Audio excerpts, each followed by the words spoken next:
Hello, I'm Sara Vestin Rahmani, founder of Bespoke Bureau and the British Butler Academy.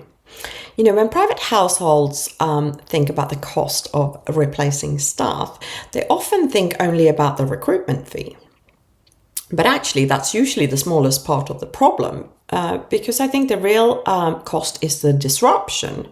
When someone leaves, the household loses knowledge. Routines are interrupted. Other staff have to cover. Standards may slip. Principals become frustrated. And then a new person has to be trained, trusted, and integrated into the household. And you know, in a private home, trust takes time. It's not like replacing someone in a normal office environment, for example.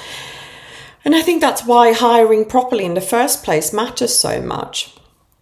If the role is unclear, the salary is wrong, or the hours unrealistic, or if the personality fit has been ignored, turnover becomes almost inevitable.